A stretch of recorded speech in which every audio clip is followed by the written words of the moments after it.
Y seguimos con nuestro estudio de la carta de San Pablo a los romanos. Estamos en Romanos 8.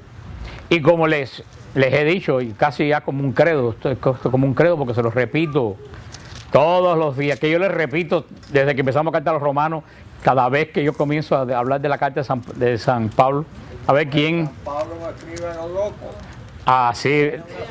Santiago lo entendió bien. San Pablo no escribe a lo loco, que es lo que yo quiero decir, que San Pablo no escribe a lo loco.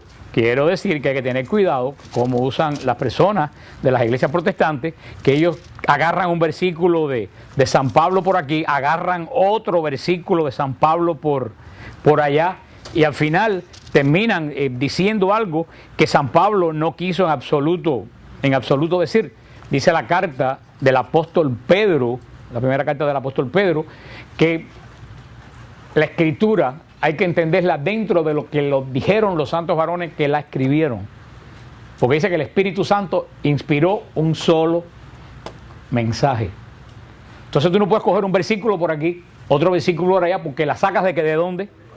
De su contexto. Entonces eso es lo que le pasa a los protestantes. San Pablo, cada vez que escribe una epístola, tiene un tema. Hemos visto en los romanos. ¿Cuál es el tema de Romanos? La fe.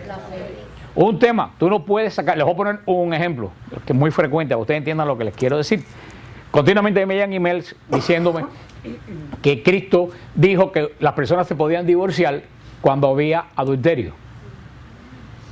Inclusive una vez oí hacer la pregunta en radio y el sacerdote que estaba contestando no supo contestar. Porque Cristo dice, a ustedes se les ha dicho que ustedes no pueden repudiar a la mujer a no ser en caso de adulterio. La gente dice, ese es el versículo. Pero no se dan cuenta que esa palabra de Cristo está sacada de contexto. ¿A quién le dice eso Cristo? A la iglesia. ¿Con quién está hablando Jesús? A los judíos. ¿Y bajo qué ley estaban los judíos? Bajo la ley de Moisés. ¿Y qué decía la ley de Moisés? Se puede repudiar a la esposa en caso de adulterio. ¿Tú me entiendes? Cristo no le dice eso a la iglesia. ¿Qué va a decir Cristo después? No separe el hombre lo que Dios ha unido. Tú ves que tú tienes que leer la palabra dentro de qué? Del contexto. Porque si tú lees el versículo solo, terminas haciendo una doctrina nueva. Y por eso es que lo he llamado continuamente en toda esta epístola a tener muy claro que San Pablo escribe la carta, no tira versículo uno detrás del otro, como el libro de los proverbios, que hay un proverbio detrás del otro. No, él tiene un tema, un orden y un tema central y un origen. Entonces hay que leer la palabra dentro de ese orden y de ese sentido. Estábamos viendo la carta a los romanos. ¿Cómo empieza la carta a los romanos? San Pablo explica la importancia de la fe. Explica que los judíos no tenían gracia. ¿Qué es lo que tenían?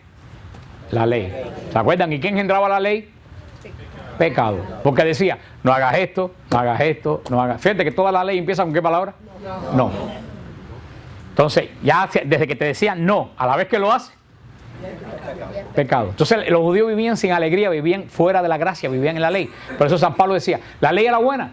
Sí, la ley era buena, porque encaminaba a la gente a la unión con Dios, pero la plenitud de Dios no es la ley. La plenitud de Dios, ¿qué cosa es? La gracia. La gracia. Después viene Jesús y al hacer la reconciliación de Dios con el hombre, regresa la gracia que se perdió en la creación. Entonces San Pablo habla de la obra de Jesús, lo vimos, la redención, la justificación, la propiciación, la salvación. Después dice San Pablo, y ya todo el mundo somos salvos y todo el mundo estamos redimidos y todo el mundo estamos en gracia y todo el mundo estamos bien. No, hay que hacer algo para obtener esa redención gratis de Jesús. ¿Qué es lo que tenemos que hacer? El bautismo. Tenemos que meternos dentro del bautismo en el nuevo pacto para poder recibir la salvación. Si no, si todo ya estuviera hecho todo, entonces todas las personas estuvieran redimidas. No hubieran pecadores, no hubieran drogadictos, no hubieran violadores, no hubieran asesinos. ¿Esa es la realidad? No, porque la redención la hizo Jesús para todo el mundo. Pero todo el mundo es redimido, pero no todo el mundo es salvo. Y le explicamos qué cosa es la redención y qué cosa es la salvación. Después San Pablo habla. Ya tienen el bautismo, ya están en Cristo. ¿Ya todo está bien? ¿Ya todos los bautizados son salvos y son redimidos? No. Ahora tienes que empezar a vivir como en el Espíritu Santo. Y San Pablo empieza a hablar la obra del Espíritu. Y estamos en este capítulo 8, en esa obra del Espíritu. Bien, la semana pasada vimos la famosa, hablamos ampliamente de la famosa frase de Pablo, que el Espíritu Santo ora en nosotros con gemidos que nosotros no podemos entender. Y explicamos qué cosa era. Lo dice San Pablo a los Romanos 8, 26. Y de igual manera también el Espíritu viene en ayuda de nuestra flaqueza, pues nosotros no sabemos pedir como conviene. Mas el Espíritu mismo intercede por nosotros con gemidos inefables. Y el que escruta los corazones conoce cuál es la aspiración del Espíritu, y que su intercesión a favor de los santos es según Dios. Dijimos que esa es la oración de las oraciones. Esa es la oración perfecta. ¿Por qué es la oración perfecta? ¿La oración mental es mala? La oración mental, por supuesto que no es mala. ¿La oración vocal es mala?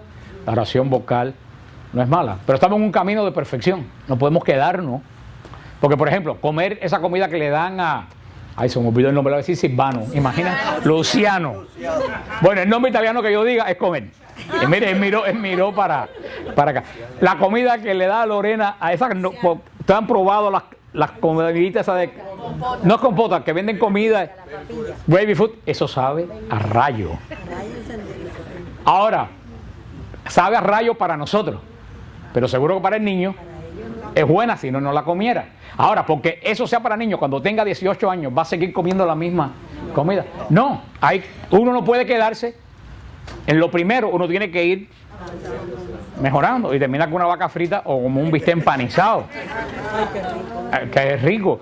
Eso es lo que dice San Pablo. La oración vocal es mala, no es mala. La oración mental es mala, la oración mental no es mala. Por eso San Pablo, hay algo mejor. Que eso es lo que es mejor de lo mejor. Dejar que el Espíritu ore en mí, ore dentro de mí. Fíjate que no es orando por nosotros, es orando en nosotros.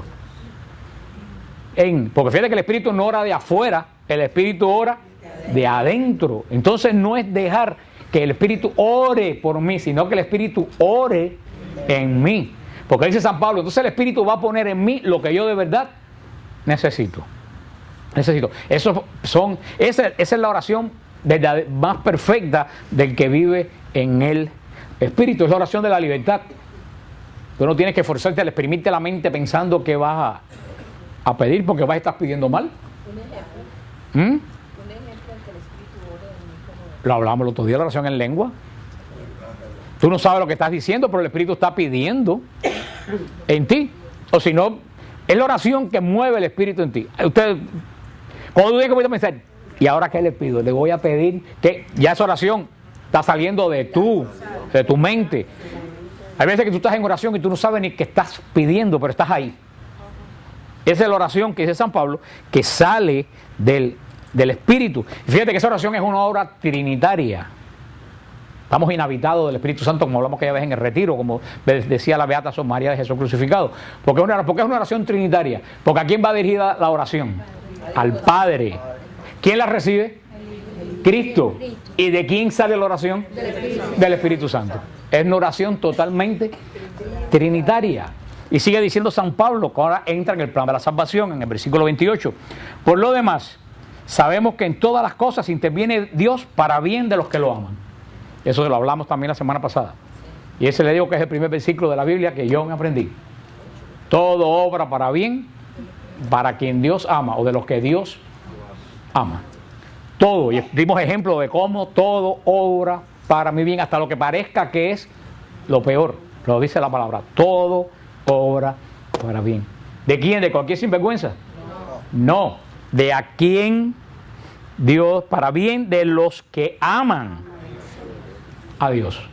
Si tú amas a Dios, todo lo que sucede en tu vida, aunque parezca malo, va a ser para bien. Y sigue diciendo versículo 29. Pues a los que de antemano conoció, también los predestinó a reproducir la imagen de su Hijo. Hablamos de la predestinación calvinista. ¿Se acuerdan que se lo dije? La predestinación. ¿Qué dice la teoría de la predestinación calvinista? Que Dios crea dos tipos de gente. Los que van para el cielo y los que van para el infierno. Punto. O sea, tú no tienes opción. Si tú naciste para el cielo, hagas lo que hagas, ¿para dónde te vas? Al cielo. Y si tú naciste para el infierno, hagas lo que hagas. El que dio esa teoría no conoce la misericordia de Dios. Dios no puede crear a un hombre para el demonio. Punto. Esa es la teoría del pesimismo. Bueno, si ya yo estoy condenado, pues voy a condenarme con ganas. ¿Qué es lo que el demonio le dijo a Santa Teresa por esa misma época? Cuando Calvino estaba escribiendo esta doctrina, que el demonio se le aparece a Santa Teresa. Y el demonio le dice a Santa Teresa, ¿para qué oras tanto? Si estás salva, de nada te sirve orar tanto, porque de todas formas estás salva. Y si estás condenada, de nada te vale orar tanto, porque te vas a condenar. Y Santa Teresa, con ese salero que tenía, le dijo, ¿y tú para qué vienes a molestarme? Yo estoy seguro que usó una palabra más fuerte que esa, porque así era Santa Teresa. ¿Y tú para qué vienes a molestarme? Si yo estoy salva, tú no tienes poder contra mí. Y si estoy condenada, yo solita me voy al infierno. Punto. ¿Qué dice la iglesia en el catecismo? Nosotros sí creemos en la predestinación. Todos estamos predestinados ¿a qué? A la salvación. Dios nos crea todo para que seamos salvos. Ahora, Dios nos da la libertad para nosotros rechazar o aceptar. Y eso es lo que dice San Pablo. Por los que de antemano conoció, también los predestinó a reproducir la imagen de su Hijo. A los que de antemano conoció. Y aquí entra el misterio de Dios, que no sé si explicárselo o no, porque se van a formar un arrebato como aquella vez que explicamos que los ángeles no viven en el tiempo, o cuando explicamos el alma y el espíritu, que todavía hay gente que ya no sabe qué cosa tiene, si tiene alma o tiene... Yo no quisiera entrar, pero aquí entra el misterio de Dios. Acuérdense que nosotros no podemos entender a Dios, y hay una cosa fundamental que a nosotros se nos olvida. ¿Qué es lo único que no tiene Dios? Memoria. Bueno, aparte de Dios sí tiene memoria, lo que la tiene mala, porque se le olvida todo lo malo que hacemos. Sí tiene memoria, pero la tiene mala, porque en cuanto nosotros todo lo malo que hacemos, en cuanto nos arrepentimos, se les olvida. Pero Dios, lo único que Dios carece, ¿qué cosa es lo único que Dios carece? De tiempo. Dios no vive en el tiempo. Nosotros vivimos en el tiempo, con el reloj.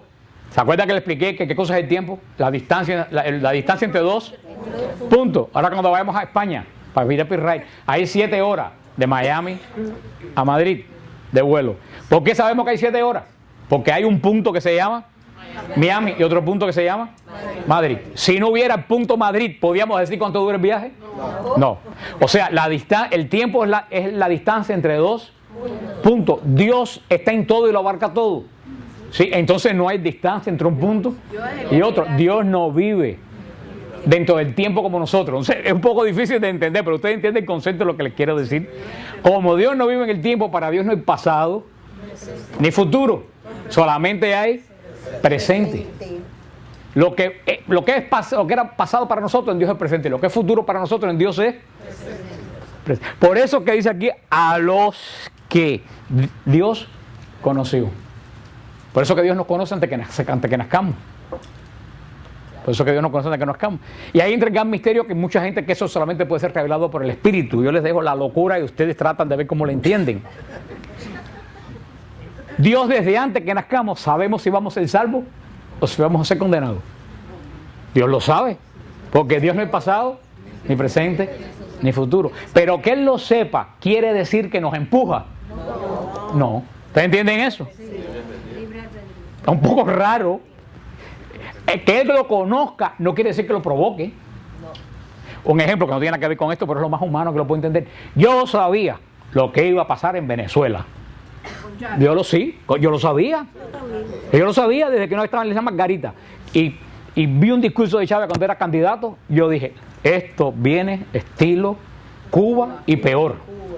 Peor en el sentido de más malo, sino más chabacano. Y se lo dije a la gente, a tus compatriotas. Y tú sabes lo que el mundo me dijo, ustedes los cubanos siempre están viendo comunismo por... Yo lo sabía. Ahora, que yo lo supiera, ¿quiere decir que yo puse a Chávez ahí? ¿Ustedes entienden lo que le quiero decir? Que Dios lo sepa no quiere decir que Dios lo haga. Porque Dios nos deja a nosotros movernos en la libertad. Pero ya Dios de antemano sabe lo que nosotros vamos o no vamos a hacer. Por eso dice, a los que de antemano conoció, también los predestinó. ¿A qué? A reproducir la imagen de su Hijo. Todos nosotros, por el bautismo, nos configuramos a Cristo.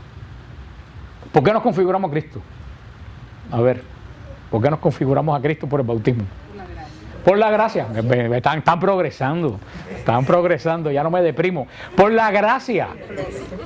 Los judíos no tenían gracia. Luego entonces no se parecían a Dios.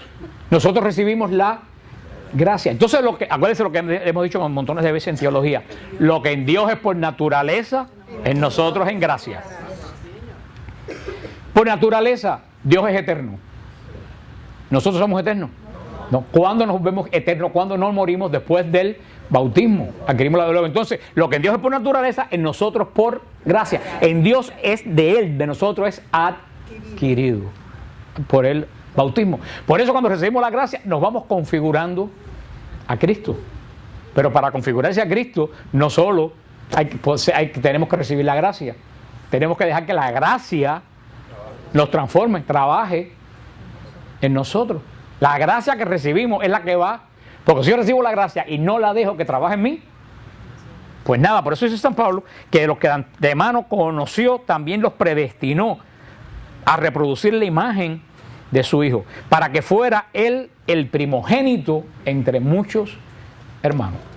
Por eso queremos saber cómo vamos a hacer nosotros en el futuro. ¿A quién tenemos que mirar? A Cristo. Porque dice San Pablo que eres el primogénito, ¿pero de quién?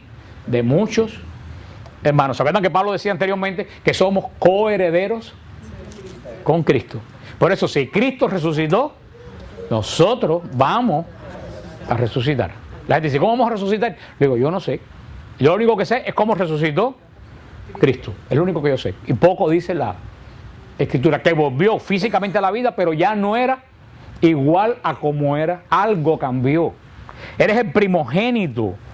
Eres el primogénito de muchos hermanos. Y esto es lo que nos pone a nosotros. Todos somos hermanos. ¿Quién nos une en esta hermandad? Cristo, que es el hermano mayor. Y ahora viene, si todos somos hermanos, tenemos Padre. ¿Quién es el Padre de nosotros? El Padre de Cristo. ¿Tú quieres saber quién es tu Dios? Mira al Padre de Cristo. Y ahora también viene la lógica. Si somos hermanos, gracias a Dios, los católicos nosotros tenemos Padre. Tenemos Madre. Porque si somos hermanos de Cristo, ¿quién es la Madre de Cristo? María. También nosotros tenemos Madre. Yo lo siento mucho, pero hay iglesias que no tienen madre. Y no lo digo yo, lo dicen ellos. Pregúntale si ellos son hijos de María. Te dicen que no. Entonces yo mismo te diciendo que no tienen madre. Nosotros tenemos padre y madre. Estoy hablando en el espíritu, por supuesto. No estoy hablando de otra forma para que no me entiendan mal lo que he dicho peor. Dice, y a los que predestinó, a esos también los llamó. El Señor lo dice. No son ustedes los que me escogieron a mí. Yo lo escogí a ustedes. Para que nadie se embulle. Diga, ay, qué santo soy yo que escogí a Cristo. Antes que tú escogieras a Cristo, ya Él. Claro que tú tienes la libertad de rechazarlo.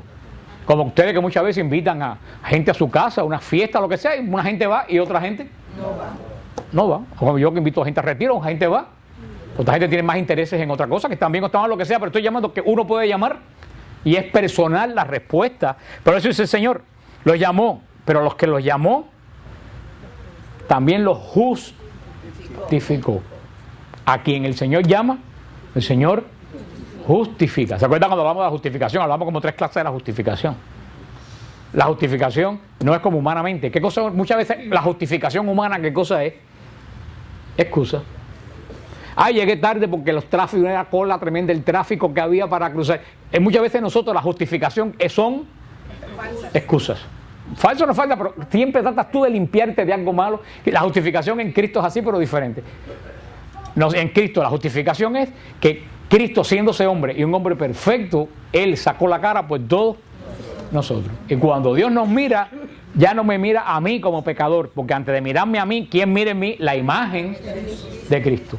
Entonces Él nos justifica. Pues yo soy malo, pero Cristo es bueno. Y el Padre me ve a través de Cristo. Y a los que justificó, a esos glorificó.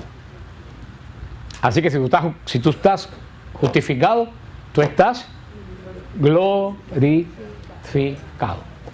Entonces déjate de llorar miseria y andarte la vida con cara de angustia. Todo el mundo piensa antiguamente que todos los santos siempre tenían cara angustia. Yo el otro día vi una película de Santa Rosa, de Santa Rosa de Lima en EWTN. Una película vieja de Santa Rosa de los años 40 y pico. ¿Ustedes no la vieron? La han puesto en blanco y negro. Pero la pobre Santa Rosa habla llorando. Se lo voy a hacer. Así es como habla, digo, pero ¿qué idea tienen de la santidad? Voy a alcanzar la guitarra. Pero ¿qué idea tienen de la santidad? Esta gente una santidad llorona. La santidad no es llorona. Santa Teresa, una de las mujeres más santas que existió en la iglesia, alegre, y lo que tenía que decir lo decía sin pelos en la lengua. Dice que en la vida de Santa Teresa que iba ahí en los carretones aquellos con aquellos carreros, y dice que los carreros decían cosas que hacían estremecer a los árboles, y que Santa Teresa ni siquiera se inmutaba, porque verdaderamente quien está llamado está justificado, y el que está justificado está glorificado. Así que tenemos que empezar a quitar toda cara de angustia, de sufrimiento, de Viernes Santo, porque hay gente que vive en el Viernes Santo, y el Viernes Santo es santo, pero el Viernes Santo es santo cuando no se queda en el Viernes Santo. El Viernes Santo es santo cuando termina el domingo de resurrección. Hay gente que tú le preguntas, ¿cómo estás? Dice, ay,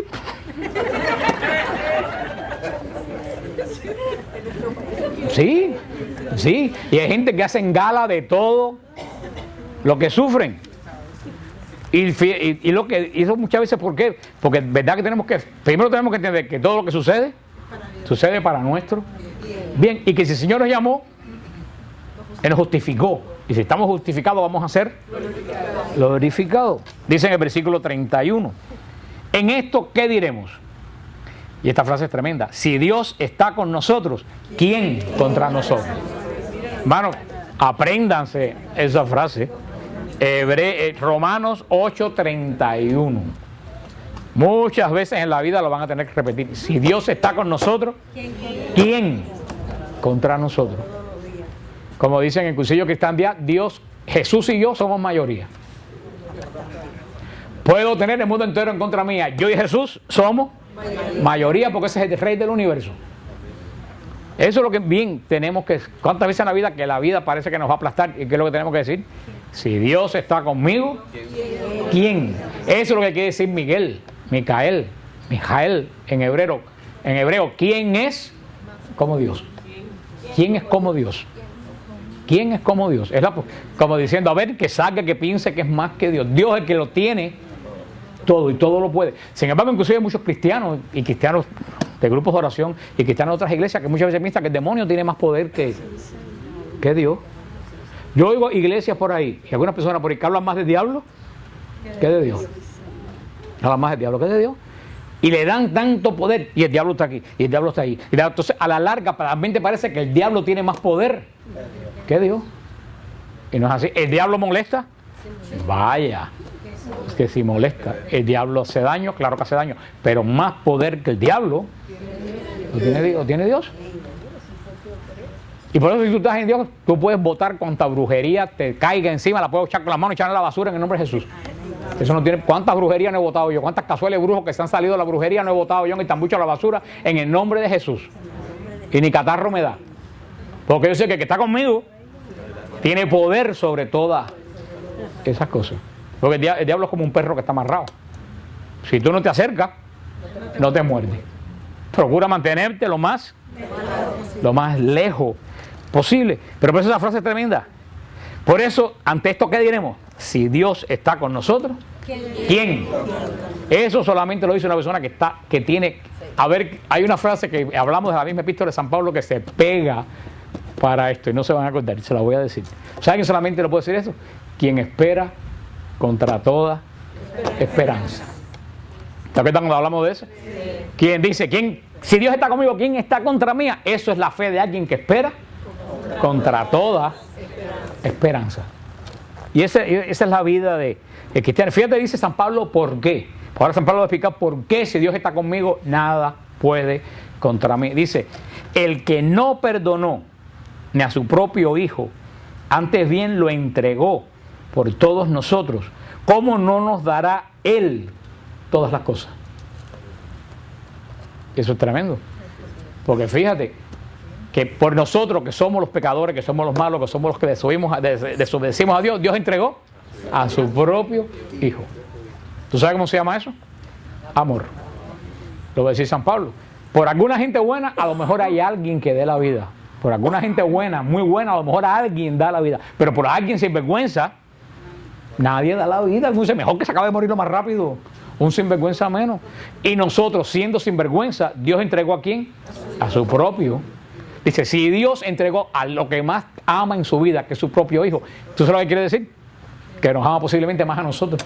Vaya, si eso es posible, si eso fuera posible, no, tú dirías, al santo lo entregó porque no quiere saber absolutamente nada de él. Dice San Pablo, si Dios entregó a su propio hijo, siendo nosotros sin vergüenza, ¿cómo no va a vencer a quien se ponga en contra de nosotros? Ahora, el punto es, ¿dónde tú estás? Porque si tú eres un sinvergüenza, tú no puedes aplicarte esta promesa para ti. Porque tú eres un sinvergüenza y andas en pecado y no te importa a Dios. Cuando viene la cosa mala, dices, ay no, porque nada puede contra mí. No, espérate. ¿La brujería existe? Sí. Claro que existe, es la obra del mal. Contra mí no tiene ningún poder. Pero ahora una persona que está en droga y va a la iglesia, un ejemplo que los hay. Una persona que está en adulterio y va a la iglesia. Una persona que está en pecado continuo y va a la iglesia, el demonio lo agarra. Este versículo no es para él. ¿Te entiendes lo que le quiero decir? Sí. Si tú estás en Dios, nada puede contra ti. Ahora, la pregunta, ¿estamos en Dios? Ahí es donde está la pregunta. Porque en la medida que tú sales del amparo de Dios, en cada vez lo que le explicamos una vez, apagué la luz y se la prueba con un foco y todo, ¿se acuerdan? Sí. Dios, Santa Teresa dijo algo tremendo. Dios no se muda. ¿Se acuerdan? La paciencia, todo, la casa. Pero esa frase es tremenda. Dios no se muda. ¿Qué es lo que quiere decir? Que Dios es inamovible. Dios siempre está ahí. Si Dios siempre está ahí, los que nos apartamos de Él, Él nos aparta de nosotros. Soy yo quien me aparto de Él. Pero hermano, Dios no se mueve. Nosotros nos alejamos. En la medida que yo me alejo de Dios, hay solamente dos campos, el campo de Dios y el campo del demonio. En la medida que yo me aparto del campo de Dios, voy entrando, quiéralo o no, en el campo del demonio. Y cuando estás en el campo del demonio, Él toma control de tu vida. Por eso tú tienes que pensar en qué campo estamos. Y todos sabemos en qué campo estamos. ¿Estás en el campo de Dios? En el otro. Si tú estás en el campo de Dios, nada que lancen contra ti prospera. Nada. Lo dice el Salmo 91, 10,000 caerán a tu lado, 20,000 al otro lado. A ti no te toca ni un rayo del sol. Pero vuelvo a la segunda pregunta en esta cuaresma, ¿en dónde tú estás? ¿Pegado a la columna? ¿O lejos de la columna? Ante esto diremos, si Dios está con nosotros, ¿quién contra nosotros?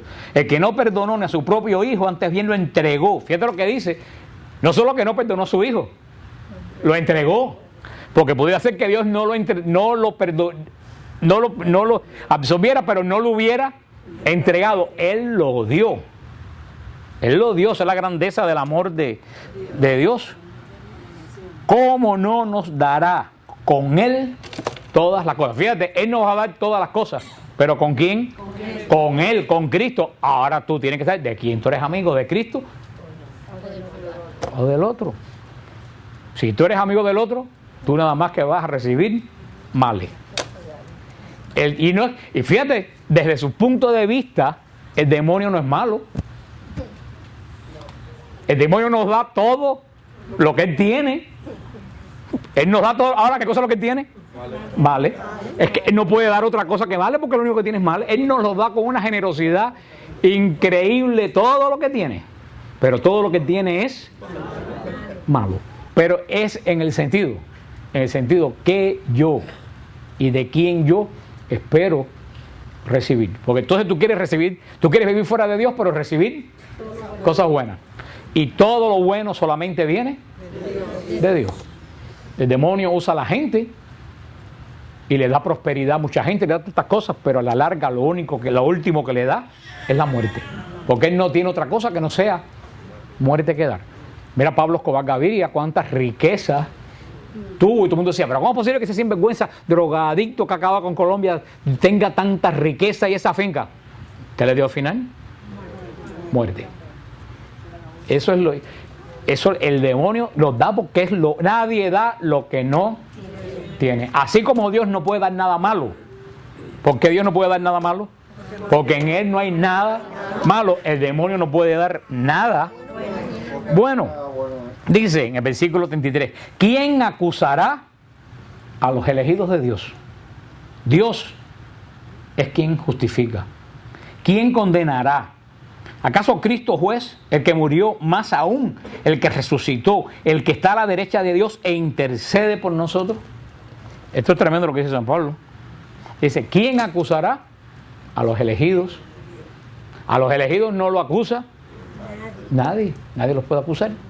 ¿Quién es el único que puede acusar? No, el demonio es el que acusa, es el acusador. Si tú eres una persona que ha vivido en Cristo, el demonio no tiene nada que decir de ti. Absolutamente nada que decir de ti. En último caso, ¿sabes quién? Dios no. La gente dice, ay, voy a llegar hasta el trono de Dios a ver qué Dios me va a dar. Si Dios me va a dar salvación. Dios no da ni salvación ni condenación.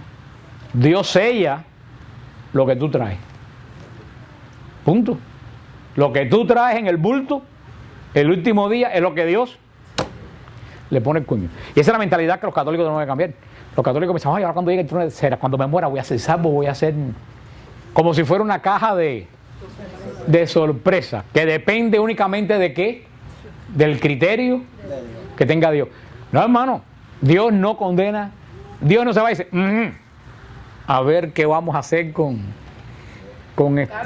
hoy me levanté de buenas, hoy voy a dejarlo que entren en él. Es mucho lo que la gente piensa, no, Dios solamente va a ponerle el sello eterno a lo que tú le vas a presentar. Si tú le presentas males y sinvergüencería, Dios va a sellar esos males y esa sinvergüencería.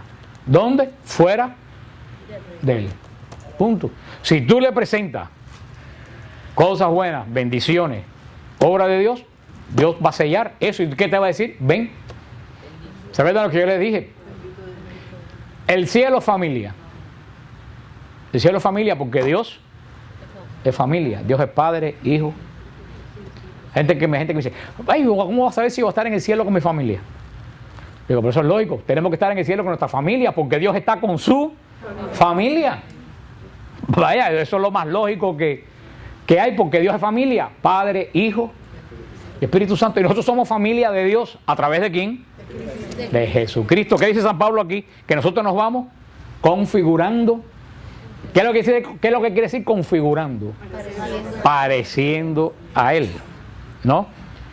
Por ejemplo, Michael Jackson, el Señor perdona por hacer esa comparación, pero no encuentro otra.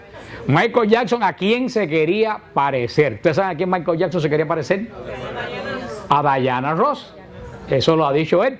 ¿Y qué empezó a hacer? A afilarse la nariz, a estirarse el pelo, a levantarse. Se empezó a configurar. Bueno, dice minta de figurar, pero eso es otro punto. No me eches a perder la explicación. Te empezó a configurar a quien él se quería. Le salió mal y se me echó una caricatura, pero eso es otra historia. Nosotros tenemos que configurarnos a Cristo. Ahora, en la medida que tú te configures a Cristo, cuando tú llegues delante de Dios, Dios te va a reconocer si tú eres familia o no eres familia. Tú llegas lleno de sinvergüencería, de odio, de resentimiento, de sin hacer nada bueno en tu vida, de negar a Dios toda la vida. ¿Tú crees que Dios te va a reconocer como familia? No. Por eso el configurarnos a Cristo es un camino. Todos los días tú tienes, y por eso es ese libro que es protestante, pero que es muy bueno, que dice, es el que